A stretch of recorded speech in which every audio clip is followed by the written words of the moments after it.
guys, this is me SRM Khan and I welcome you once again to my YouTube channel Desperate English। और आज की इस video में हम बात करेंगे प्रेजेंट इंडिफिनिट के स्पेशल रूल्स के बारे में। आपको याद होगा इससे पिछले वीडियोस में प्रेजेंट इंडिफिनिट के कॉमन रूल्स जो स्ट्रक्चर्स होते हैं सेंटेंसेस को ट्रांसलेट करने के वो आपको बता दिए गए हैं। और आज के इस वीडियो में प्रेजेंट इंडिफिनिट में कुछ ऐसे सेंटेंसेस होते हैं जो कॉमन टाइप के नहीं होते, थोड़े से हटके होते हैं, तो उन्हें किस प्रकार से ट्रांसलेट किया जाएगा आज की वीडियो में हम इन सारी चीज़ों को देखेंगे। तो आइए शुरू करते हैं। इसमें पहला कि कुछ सेंटेंसेस में कभी नहीं का यूज होता है, जैसे राम कभी नहीं खाता है, सीता कभी नहीं हंसती है। तो इन वाक्यों को बनाने के लिए वैसे है तो ये निगेटिव, राम कभी नहीं हंसता है, सीता कभी नहीं खाती है, लेकिन अगर आप इस पे जो निगेटिव का फार्मूला होता है सब्जेक्ट प्लस डूडेज वगैरह नॉट वगैरह लगा के, तो सेंटेंस आपका गलत हो जाता है। तो उसके लिए एक खास फार्मूला होता है और वो है subject plus never plus V1 V5। और इधर आप चाहें तो इधर आप ऑब्जेक्ट लगा सकते हैं, इधर आप ऑब्जेक्ट लगा सकते हैं। तो इस फार्मूला पर इस प्रकार के सेंटेंसेस आपको बनाने हैं। जैसे राम कभी नहीं पढ़ता है, अगर ये आपको बनाना है राम कभी नहीं पढ़ता है, तो इस फार्मूला का यूज करके आप बड़ी आसानी से इस सेंटेंस को ट्रांसलेट कर सकते हैं। हाँ, एक बात जो यहाँ पे ध्यान देने लायक है वो ये है कि V1 और V5 के बारे में आपको आइडिया होनी चाहिए कि किस केस में V1 का यूज होता है और किस केस में V5 का यूज होता है। और पहले ही वीडियोस में आपको ये बात अच्छी तरीके से समझा दी गई है। तो यहाँ देखते हैं राम कभी नहीं पढ़ता है। चलिए ट्रांसलेट करते हैं इस स्ट्रक्चर के हिसाब से। तो फार्मूला कहता है सबसे पहले सब्जेक्ट, तो चलिए सब्जेक्ट आप यूज कर लीजिए। सब्जेक्ट इसमें है राम, फिर नेवर लगा देना आपको, राम नेवर।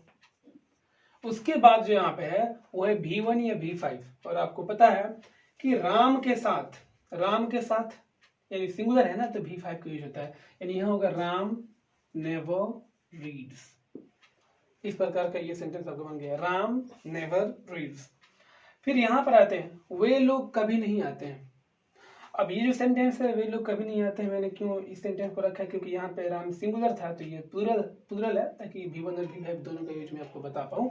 अब यहाँ पे है वे लोग कभी नहीं आते, तो चलिए इसको ट्रांसलेट कर लेते हैं। शुरुआत तो करनी है हमें, वे लोग का अंग्रेजी क्या हो जाएगा दे, और फिर नेवर फार्मूला के हिसाब से ये जो फार्मूला में है नेवर वो नेवर लगा दिया, सब्जेक्ट है सब्जेक्ट लगा दिया। उसके बाद है V1 या V5। और आपको भी पता है कि वे लोग यानी दे के साथ V1 का यूज होता है, तो फिर दे नेवर कम। इस प्रकार से आप ऐसे बहुत सारे सेंटेंस आप प्रैक्टिस कीजिएगा, लेकिन काफी आसानी से इस प्रकार के सेंटेंसेस को बनाए जा सकते हैं। इसमें सिर्फ एक बात ध्यान देने वाली है कि V1 का यूज कब होगा और V5 का यूज कब होगा। चलिए अब बढ़ते हैं दूसरे सेंटेंस की तरफ। एक ऐसा सेंटेंस होता है जिसमें कौन का यूज होता है, जैसे रोटी कौन खाता है, भात कौन खाता है, इस प्रकार के वाक्य। तो मैं आपको सलाह दूंगा कि इस प्रकार के जो वाक्य होते हैं ना, होते तो ये इंट्रोगेटिव है, जैसे राम कौन, जैसे कि यहाँ कौन पढ़ाता है या यहाँ कौन पढ़ता है, तो ये इंट्रोगेटिव। लेकिन मैं आपको सलाह दूंगा कि आप ना इसे अफर्मेटिव मान के बना लीजिए। हालांकि है नहीं, बट फिर भी आप अफर्मेटिव फार्मूला का यूज कीजिए और बनाइए। और वैसे छोड़िए अफर्मेटिव, मैंने यहाँ पर फार्मूला लिख दिया है WHO plus V5 plus object, sorry who plus V5 plus object. इसी फार्मूला को यूज करना है और आप सेंटेंस को आसानी से बना सकते हैं। जैसे एग्जांपल के तौर पे अंग्रेजी कौन बोलता है, चलिए इसको ट्रांसलेट करते हैं। फार्मूला कहता है कि सबसे पहले हु लगाओ, चलो भैया हु लगा लिया। उसके बाद V5, तो यहाँ पे बोलना है तो V5 क्या हो जाएगा स्पीक्स। और फिर यहाँ पे ऑब्जेक्ट, तो ऑब्जेक्ट क्या है इसमें इंग्लिश है, बन गया, तो ये बन गया हु स्पीक्स इंग्लिश। सॉरी यहाँ पे इंट्रोगेशन मार्क्स होगा, हु स्पीक्स इंग्लिश। इस प्रकार से ये सेंटेंस आपका ट्रांसलेट हो जाता है। फिर एक तीसरा टाइप आता है जिसमें कौन के साथ नहीं भी होता है, जैसे कौन नहीं खाता है, कौन नहीं पढ़ता है, इस प्रकार के वाक्य आपको दिख जाएंगे। तो ऐसे वाक्यों को ट्रांसलेट करते समय इस स्ट्रक्चर का यूज करना आपको, who plus does plus not plus V1 plus object. यहाँ पे डू नहीं होगा, यहाँ पे डज ही होगा, क्योंकि कौन जब अकेले होता है ना तो इसे सिंगुलर मानते हैं। सिंगुलर मान के हर वक्त यहाँ पर डज का ही प्रयोग किया जाता है, डू का प्रयोग आप सॉरी नहीं कर सकते। तो जैसे एक सेंटेंस है यहाँ पे पैसा कौन नहीं चाहता है, चलिए इसको ट्रांसलेट करते हैं। फार्मूला यहाँ पर है तो लगा लेते हैं। फार्मूला कह रहा है सबसे पहले हु लगाओ, उसके बाद डज, उसके बाद नॉट, उसके बाद वांट, और फिर यहाँ पे मनी। इस प्रकार से ये कौन नहीं वाला भी सेंटेंस आपका बड़ी आसानी से बन जाता है।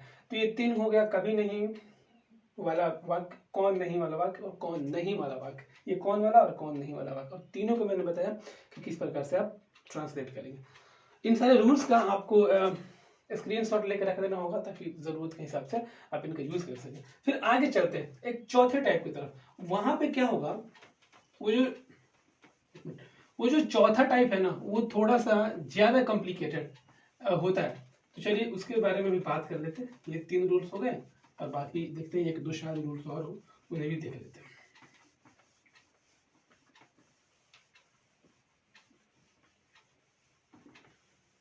चलिए, और ये है चौथा रूल्स। इसमें क्या होता है कि कौन कौन ये आपको 2 बार दिख सकता है। कौन कौन, जैसे एग्जांपल के तौर पे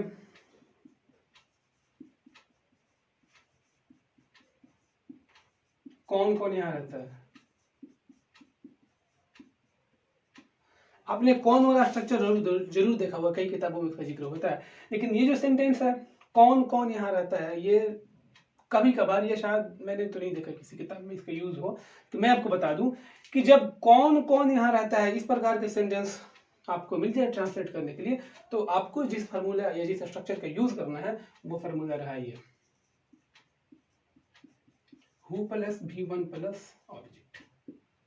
और आप समझ गए होंगे यहाँ पे हु के साथ V1 क्यों लगा, कि जब आप कहते हैं कौन कौन यहाँ रहता है, जाहिर सी बात है आप किसी एक बंदे के बारे में बात नहीं कर रहे हैं, आप 2 या 2 से अधिक लोगों के बारे में बात कर रहे हैं। और जब 2 या 2 से अधिक हुआ तो वो प्लूरल हो गया, और जाहिर सी बात है प्लूरल के साथ V1 का इस्तेमाल ही किया जाना चाहिए, और इसलिए ये होता भी वैसे।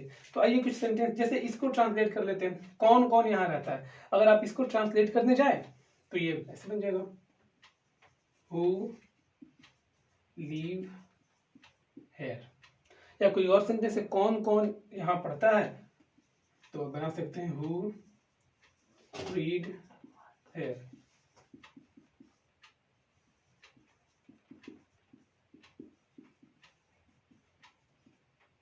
कौन कौन यहाँ पढ़ता है। तो कौन कौन अगर 2 बार चला है तो आपको समझ रहे हैं कि ये पुदरत हो जाता है, और उसके हिसाब से V1 का यूज करना पड़ता है।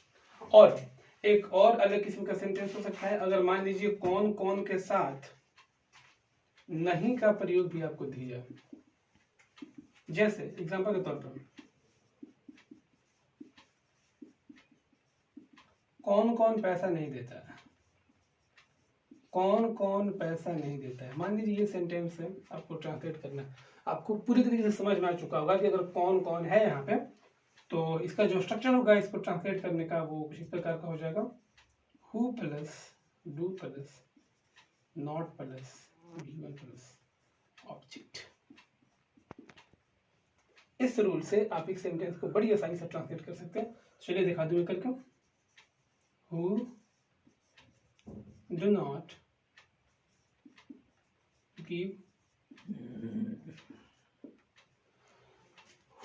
Give money. तो कौन कौन पैसा नहीं देता है, इस सेंटेंस को आपको ऐसे ट्रांसलेट करना है, who do not give money.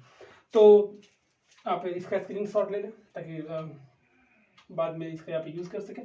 और एक और सेंटेंस आपको दिख सकता है, वैसे सेंटेंस तो आपको बहुत सारे दिख जाएंगे। जब मैं आपको एक अलग से ट्रांसलेशन करके एक चैप्टर बताऊंगा जिसमें अलग अलग किस्म के सेंटेंसेस को मैं ट्रांसलेट करना सिखाऊंगा आपको, तो वहां पर बताया जाएगा। फिलहाल यहाँ पर थोड़ा मोड़ा मैं आपको एक आइडिया देते चल रहा हूँ। एक और सेंटेंस होता है, ये छठा टाइप है साथ या 5वां टाइप है जो भी हो, जैसे वह नहीं के बराबर पढ़ता है, वह नहीं के बराबर पढ़ता है। तो इसमें इस प्रकार के अगर सेंटेंस आपको दीजिए, जिसमें ट्रिकी चीज क्या होता है, इसमें ट्रिकी चीज ये होता है, नहीं के बराबर।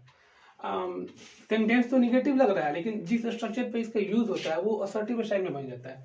और यहाँ पे आप अगर ऐसे सेंटेंस को ट्रांसलेट करेंगे तो आप हार्डली या रेयरली या सेल्डम वगैरह का यूज करके इसको ट्रांसलेट कर सकते हैं। तो जब आप इसको ट्रांसलेट कीजिएगा ना, तो सिंपली असर्टिव वे में, सॉरी मतलब अफर्मेटिव वे में ये ट्रांसलेट हो जाता है, ये बन जाता है, sorry, he hardly reads, he hardly reads, he hardly reads। इसको हमने असर्टिव तरीके से बना लिया। असर्टिव तरीके में आपको पता है कि ही के साथ V5 का यूज होता है। और अगर यहाँ पे मान लीजिए कोई दूसरा सेंटेंस होता है, जैसे कि वे लोग नहीं के बराबर पढ़ते हैं, तो फिर वे लोग के हिसाब से यहाँ पे V1 का यूज हो सकता था। अगर आप चाह रहे हैं कि मैं इसका कुछ स्ट्रक्चर लिख दूँ, तो चलिए स्ट्रक्चर बन जाएगा। स्ट्रक्चर चलिए मैं यहाँ बना दे रहा हूँ। आप इस प्रकार के सेंटेंसेस को ऐसे subject plus hardly plus V1 और ये V5। हार्डली आप चाहे तो यहाँ पर रेयरली का भी यूज कर सकते थे, ये स्ट्रक्चर मैंने बना दिया आपको आपके लिए। और ये फिर यहाँ से सब्जेक्ट हो गया, फिर ये हार्डली हो गया, और ये सब्जेक्ट के हिसाब से V1 या V5 यूज आपने देख लिया। तो प्रेजेंट इंडेफिनिट के मतलब ये जो थोड़े से अलग टाइप के सेंटेंस थे मैंने आपको बता दिए, और मुझे पूरा यकीन है कि आपको ये वीडियोस काफ़ी अच्छा लगा होगा और हर बात आपको समझ में आई भी होगी। अगर आपको ये वीडियो सच में अच्छा लगा तो आप इसे लाइक कीजिए, हमारे चैनल को सब्सक्राइब कीजिए, और ज़्यादा से ज़्यादा अपने फ्रेंड्स के साथ शेयर कीजिए, ताकि इसका फ़ायदा आपके साथ साथ कुछ हमारे भी हो जाए। तब तक बाय एंड थैंक यू।